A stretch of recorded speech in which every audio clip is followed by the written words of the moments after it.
Třeskání skla mě probudilo uprostřed noci. Nebyl to sen. Moje matka právě rozbila láhev vína o zeď v obýváku a křičela na mého otce něco o tom, jak jsem zas zklamala rodinu. Bylo 1:30 ráno a já ležela ve svém pokoji se sluchátky na uších, poslouchala jsem audioknihu o psychologii, abych se připravila na zkoušky z medicíny. Ale i přes sluchátka jsem slyšela každé slovo jejich hádky. Ta holka je naprostá selháníka. 26 let jí je a pořád se škole. Kdy už začne vydělávat peníze? Křičela matka svým typicky jedovatým hlasem. Otec mumlal něco na svou obranu, ale věděla jsem, že mě nebude bránit. Nikdy to neudělal. Místo toho jsem slyšela jeho slova, která mi probodla srdce jako nůž. Možná má Božena pravdu. Možná jsme Kateřince příliš pomáhali. Měli bychom jí nechat, ať si poradí sama. Božena. Tak se jmenovala moje matka. 54letá žena s vlasy barvenými na umělou blond, která celý život pracovala jako účetní v malé firmě v Brně a měla pocit, že celý svět jí dluží omluvu. Můj otec František byl o 3 roky starší, pracoval jako řidič nákladního auta a měl neuvěřitelnou schopnost se podřídit každému jejímu rozmaru.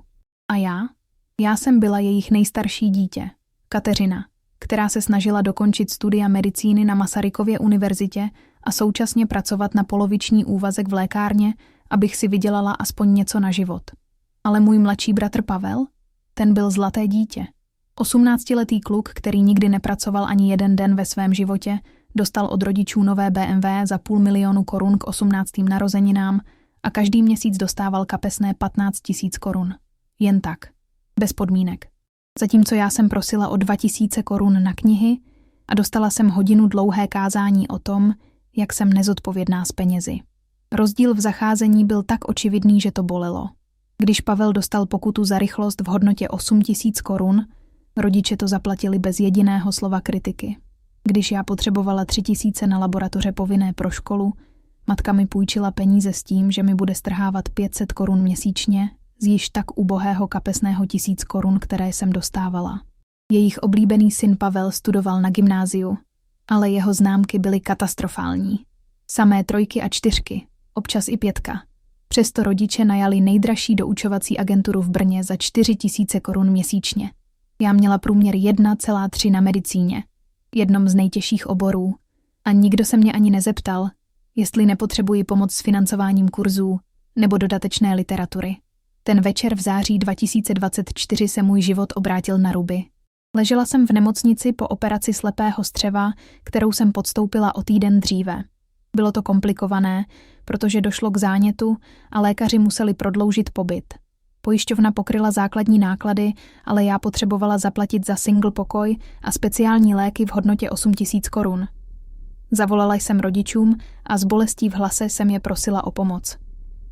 Kateřino, prostě si vezmi úvěr, řekla matka chladně přes telefon.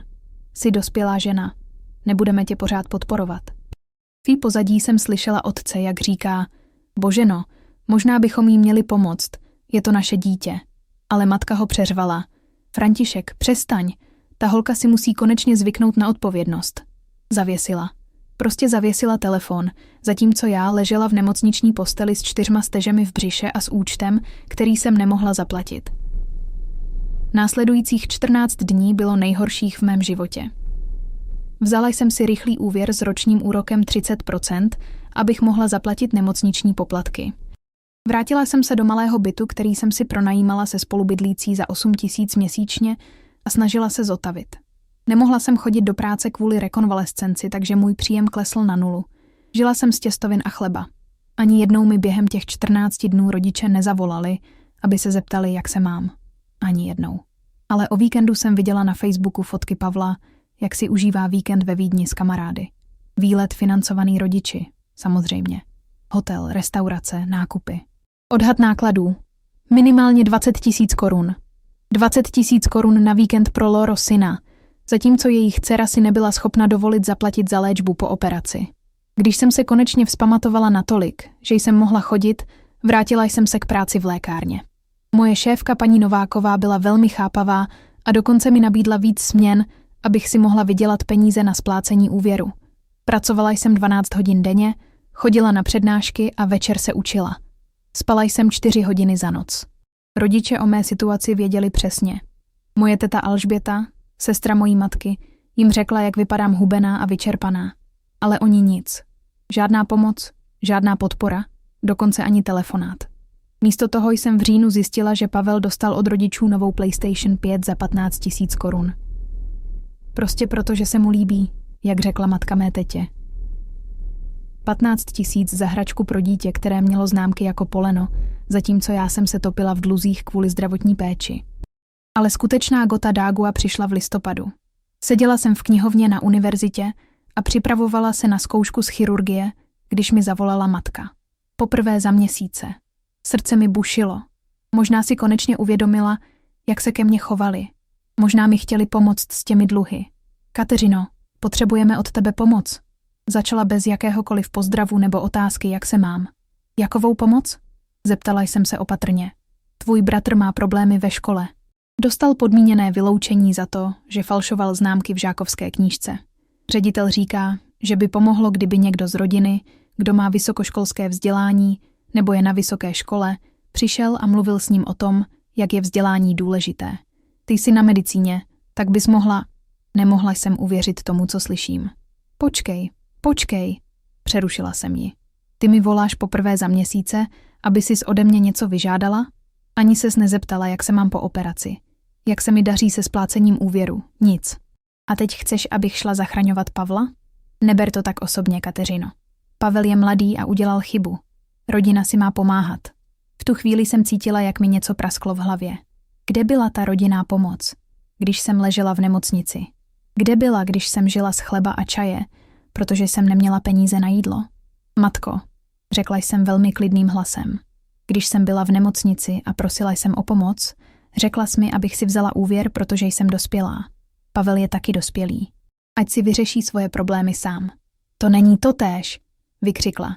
Pavel je ještě dítě. Pavel je 18. Podle zákona je dospělý.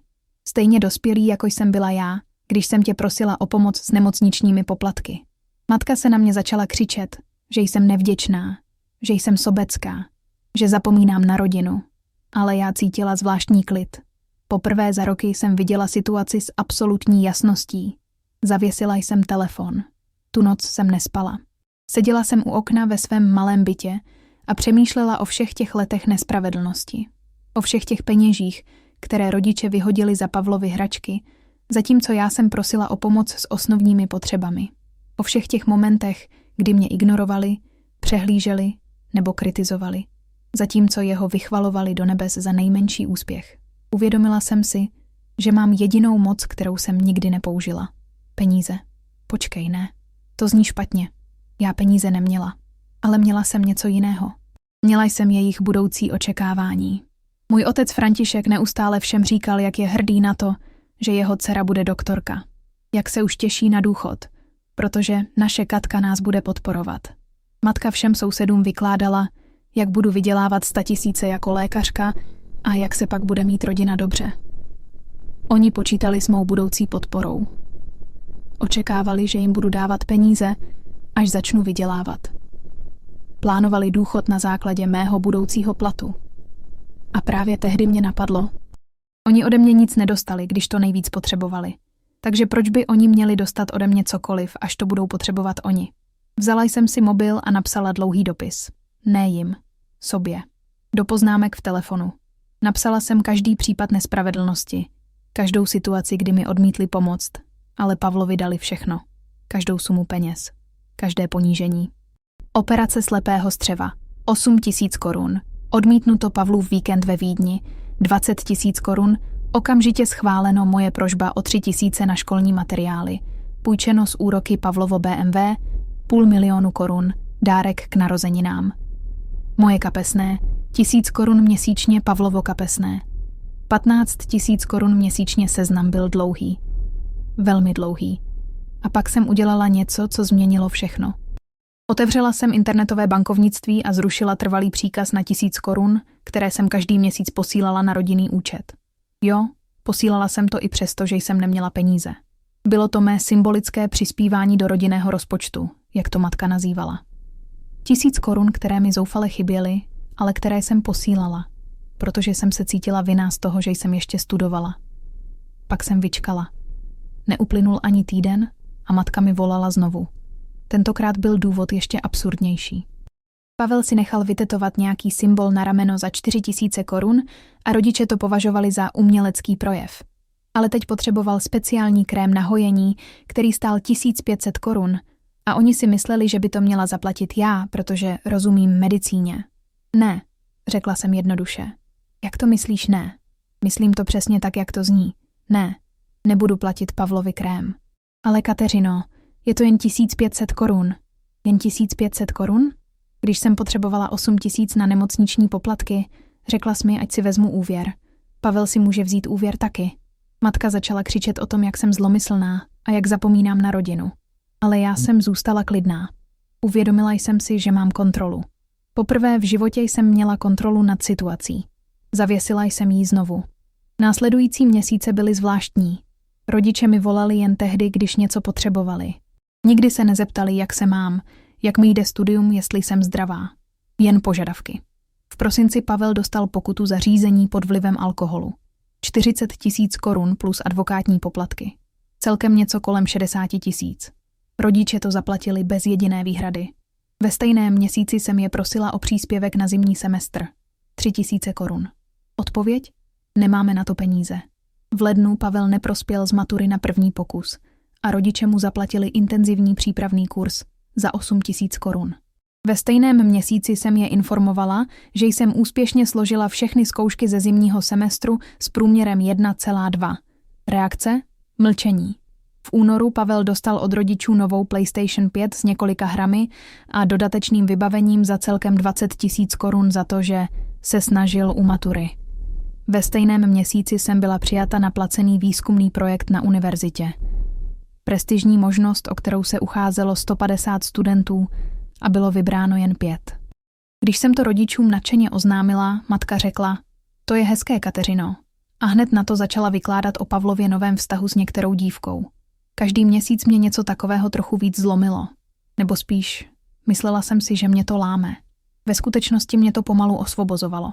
V březnu jsem dokončila všechny zkoušky ze zimního semestru a začala pracovat na diplomové práci. Téma bylo psychologické aspekty rodinné podpory při léčbě chronických onemocnění. Ironie osudu, že?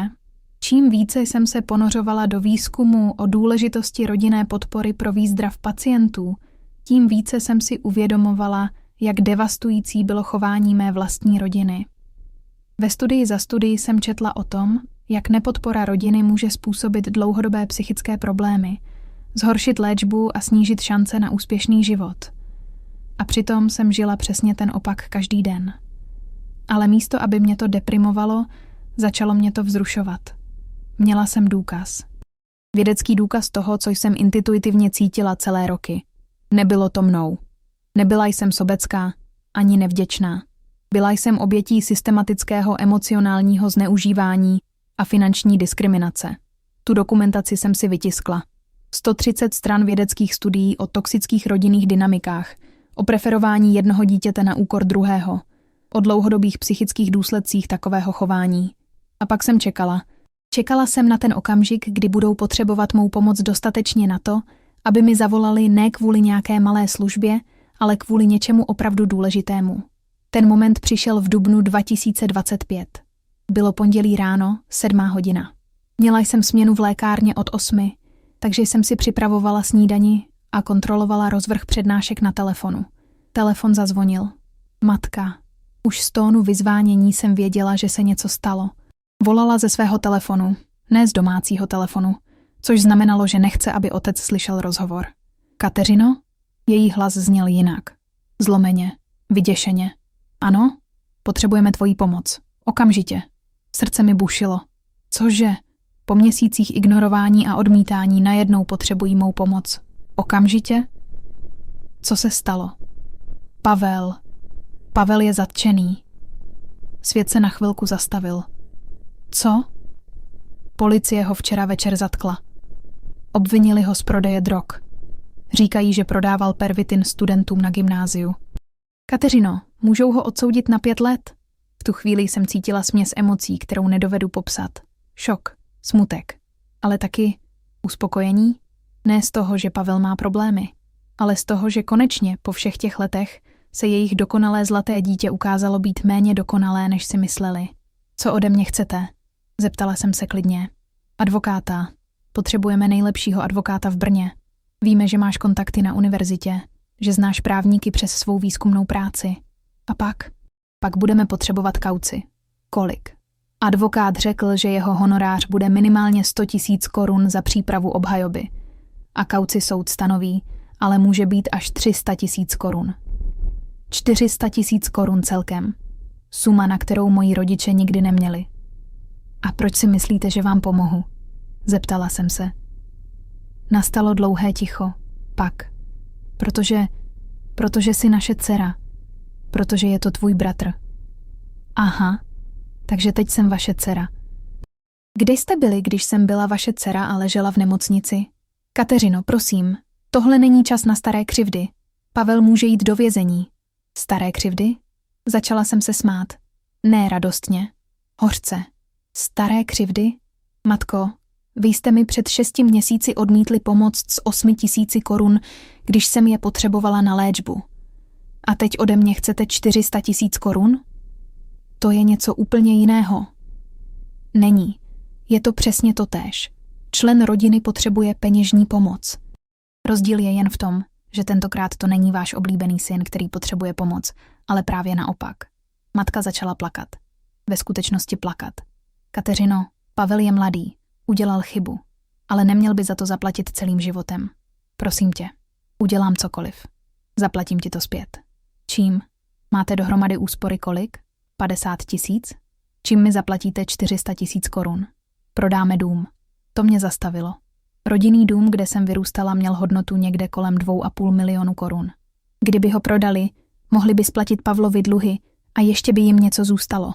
Takže jste ochotní prodat dům, abyste zachránili Pavla? Ano, jsme. Ale nebyli jste ochotní mi dát 8 000 korun, když jsem je potřebovala na zdravotní péči. Kateřino, ne.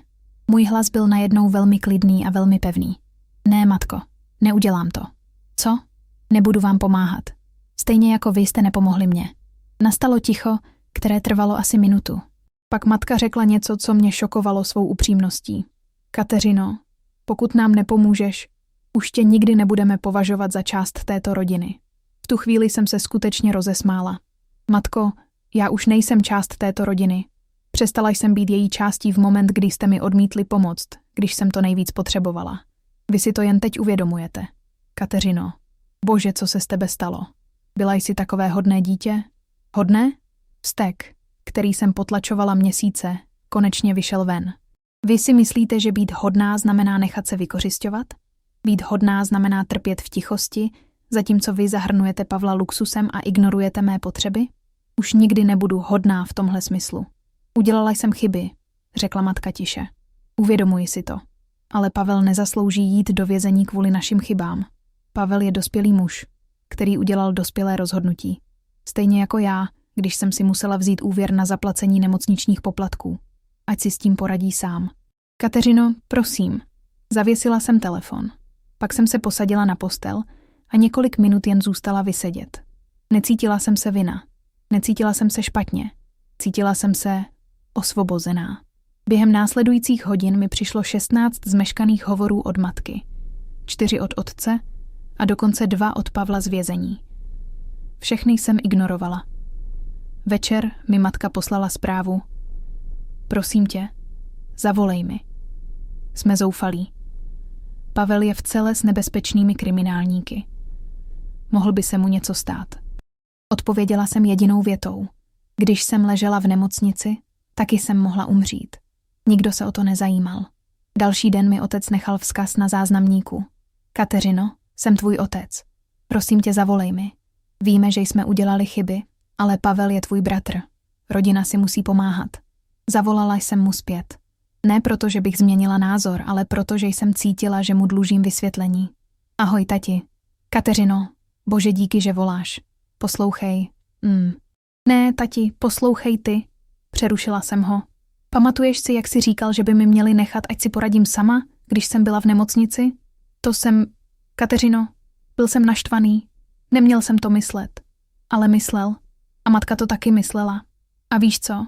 Měli jste pravdu. Měla jsem si poradit sama. A poradila jsem si. Splatila jsem ten úvěr.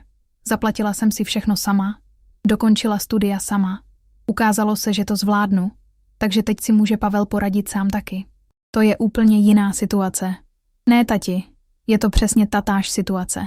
Rozdíl je jen v tom, že Pavel si svou situaci způsobil sám svými nezákonnými aktivitami, zatímco já jsem si nemoc nevybrala. Kateřino, prosím. Tati, prodej ten dům. Máš na to. Neříkej mi, že nemáš možnosti. Máš je. Stejně jako já jsem si musela vzít úvěr s 30% úrokem. Ale ten dům je naše jediné zabezpečení na důchod. A moje zdraví byla moje jediné zabezpečení na budoucnost. Ale nikoho to nezajímalo. A zavěsila jsem i jemu. Následující týden byl intenzivní. Rodiče zkusili všechno. Volali mé tetě Alžbětě, aby mě přesvědčila. Alžběta mi volala a já jí celou situaci vysvětlila. Když jsem jí řekla o nemocniční epizodě, byla v šoku. Kateřino, já jsem nevěděla, jak se k tobě chovali. Božena mi řekla, že jsi si nevzala půjčku, protože jsi byla příliš hrdá na to poprosit o pomoc. Lhala. Matka lhala i vlastní sestře. Teto, oni mi přímo řekli, abych si vzala úvěr. Nebyla to moje hrdost. Oni mi odmítli pomoct. Alžběta byla naštvaná. Skutečně naštvaná. Boženo, nikdy neřeknu, že jsem s tebou mluvila, ale chci, abys věděla, že tě podporuji. Co dělají, je špatné. Pak zkusili rodiče najít peníze jinde. Půjčovali si od přátel, od vzdálených příbuzných.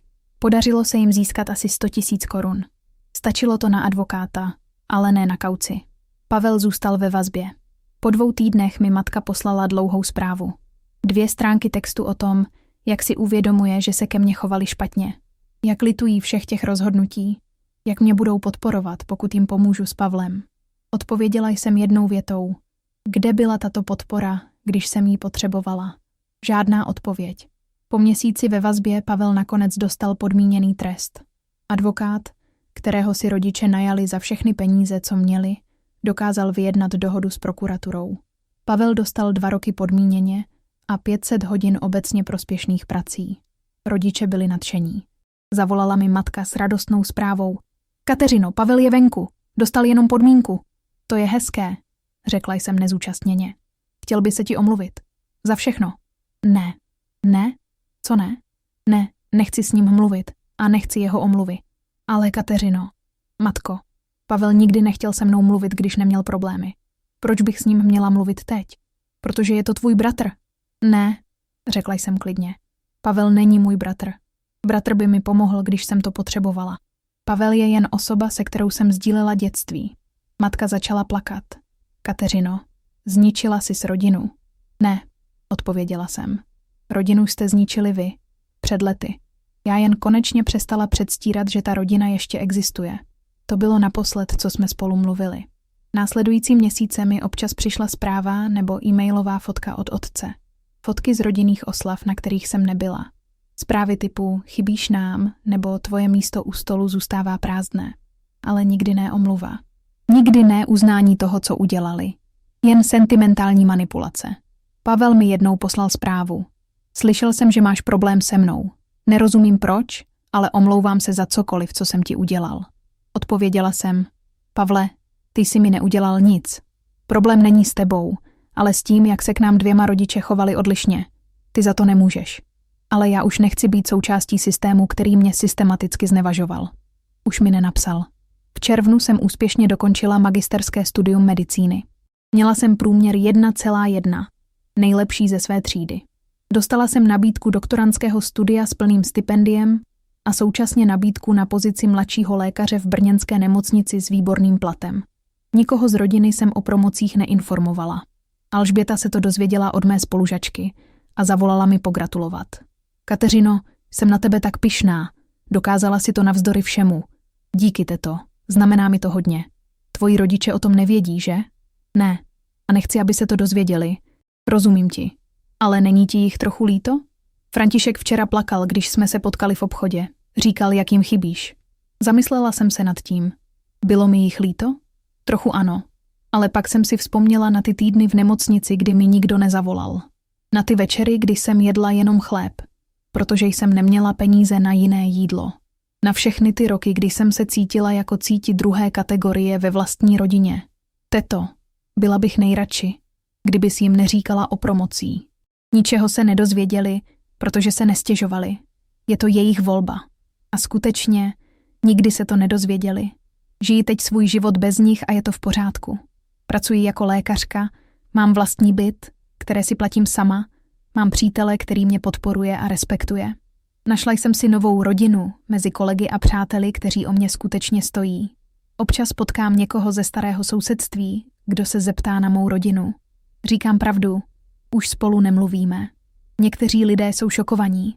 Ale to jsou tvoji rodiče, říkají. Ano, jsou to moji rodiče. Biologicky. Ale rodičovství není jen o genetice. Je o lásce, podpoře, respektu. A tyto věci jsem od nich nedostala, když jsem je potřebovala. Někdy se zamyslím nad tím, zda jsem udělala správnou věc. Zda jsem nebyla příliš tvrdá. Zda jsem měla být větší osobnost a odpustit. Ale pak si vzpomenu na ten večer, kdy jsem ležela v nemocniční posteli a prosila o pomoc. A oni mi řekli, abych si vzala úvěr. A pak si vzpomenu na všechny ty peníze, které bez váhání dali Pavlovi na jeho hračky a zábavu. Ne, nebyla jsem příliš tvrdá. Byla jsem přesně tak spravedlivá, jak oni byli ke mně. Pavel se to dozvěděl odjinud. Nějaký společný známý mu řekl, že jsem se stala lékařka. Poslal mi zprávu. Blahopřeju k dokončení studia. Vím, že mezi námi nejsou nejlepší vztahy, ale jsem hrdý na to, jaká jsi se stala žena. Napsala jsem zpět. Díky, Pavle. Doufám, že se ti daří a že jsi se poučil ze svých chyb. Byla to naše poslední komunikace. Matka se o mém úspěchu dozvěděla o několik měsíců později, když ji někdo poznal v obchodě a zeptal se jí, jak se má její dcera doktorka. Podle tety Alžběty byla v šoku, že se to nedozvěděla ode mě. Zavolala mi. Po měsících ticha. Kateřino, slyšela jsem, že jsi dokončila studium. Ano. A že pracuješ jako lékařka. Ano. Proč jsi nám nic neřekla? Bylo to neuvěřitelné.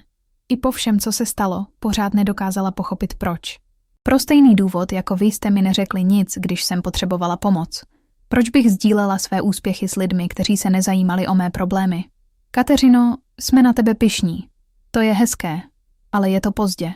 Není nikdy pozdě na nový začátek. Mohli bychom se sejít, popovídat si. Matko, přerušila jsem ji. Co ode mě chcete? Dlouhé ticho. Pak. Nic. Jenom chceme tě zpět v našem životě. Proč teď? Proč ne před rokem, když jsem vás potřebovala? Uvědomili jsme si, jak moc nám chybíš. Ne, uvědomili jste si, že vydělávám dobré peníze a mohla bych být užitečná. To není pravda. Není? Takže pokud teď budu potřebovat finanční pomoc, pomůžete mi? Samozřejmě. A co kdyby pomoci potřeboval Pavel? Komu byste pomohli dřív? Ticho. Vidíte? Pořád je to totéž. Pavel bude vždycky na prvním místě a já už nechci být na místě druhém. Kateřino. Matko, byla jsem dost silná na to, abych zvládla život bez vaší podpory. Jsem dost silná na to, abych ho zvládla i nadále. Zavěsila jsem. Dnes je to rok od té conversation. Žiju spokojený život. Mám práci, kterou miluju, partner, který mě respektuje a přátelé, kteří o mě skutečně stojí.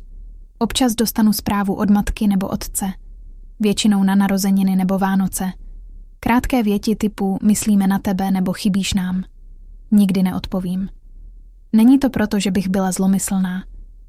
Je to proto, že jsem se naučila respektovat samu sebe. Naučila jsem se, že mám právo na vztahy, kde jsem respektovaná a ceněná. A vztahy s rodiči tohle nikdy nebyly. Teta Alžběta mi říká, že matka a otec stárnou. A často mluví o tom, jak litují toho, jak se ke mně chovali. Ale litovat nestačí. Omluvy nestačí. Některé věci jednoduše nejde vzít zpět. Každý si vybírá svou rodinu. Někdy je to ta biologická. Někdy si musíte vytvořit novou. Já jsem si vybrala druhou možnost.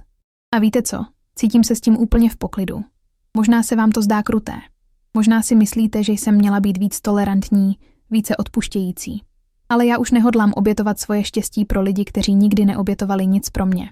Život je příliš krátký na to, abychom ho trávili s lidmi, kteří nás nepovažují za stejně důležité jako ostatní. Dokonce i když jsou to naši rodiče. Cítili jste během tohoto příběhu úlevu, když konečně spravedlnost zvítězila? Někdy je nejlepší pomsta prostě žít dobře bez těch, kteří nás zradili. Pokud se vám podobné příběhy líbí, nezapomeňte se přihlásit k odběru tohoto kanálu pro více skutečných životních příběhů. A řekněte mi v komentářích, ze kterého města nebo země tento příběh sledujete. Jsem zvědavá, kam až tyto příběhy doputují. Děkuji vám za sledování a za to, že jste si vyslechli mé vyprávění.